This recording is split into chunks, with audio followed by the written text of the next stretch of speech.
Increasing your spiritual sensitivity. Sometimes the most important moments is being quiet. I want to be quiet where I can hear it, tune my mind into the frequency of God.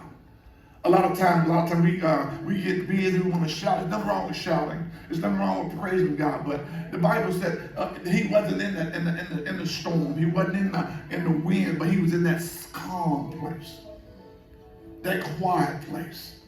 And a lot of times we got to be careful that we don't get so busy and praising God that we can't hear God. Amen. Sometimes our praise can drown out the voices of God. Sometimes we can shout and run to a point God is trying to speak to you, but we'll run out of his presence. To have that gracious understanding where God brought you from. That's right. Come on now, come on. A lot of times we forget where God brought us from. That's right. So when it comes to somebody else, we just a little short-tempered.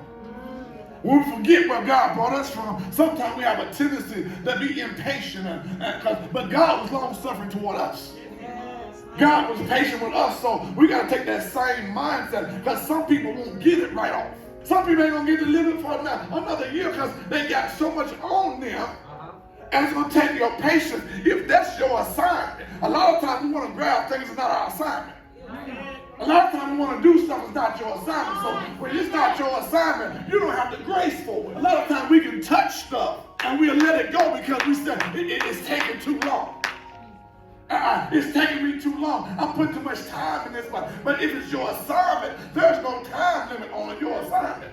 The power of being more sensitive to the Spirit of God. We got to get to a point where I got to have you, God. I got it, and like God wants you just as much as you want him. Amen. He came and told Adam, where art thou? He said, I came in the cool of the day. I'm looking for you, Adam. I'm used to you loving on me. I'm me loving on you. I'm used to you saying things like, I love you, Lord. The thing is, see, God just like man. We jealous, he jealous. We got it from God. Come on, y'all married couples. Let me talk to these married men in here. You know when that woman starts telling you how good you look, and when she wants something now, she gonna lay it on thick. When she wants something, she know how to lay it on thick for you. Oh my God, when that woman wants something, she know how to break a man down to a common denominator or nothing. Oh God. When she wants something, she'll lay that thing on so thick, and she'll tell you, you just went out the car and got a bag of groceries with one hand. Oh, your biceps are so big. You're going to get some more groceries just to get to show her that you can pick some more up. Oh, my God. God wants you to brag on him.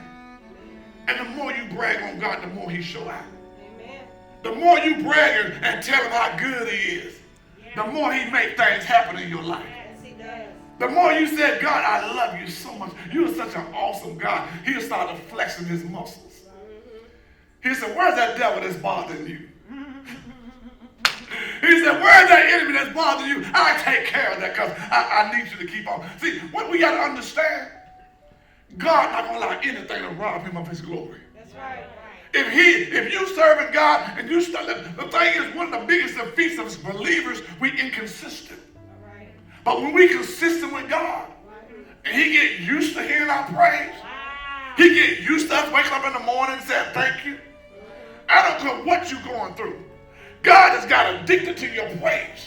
He said, I inhabit the praise of my people. So if you start to praise me and you consistent with this thing, you get me to a point where I'm starting to feed on that thing. God said, I rebuke the devil for thy sake.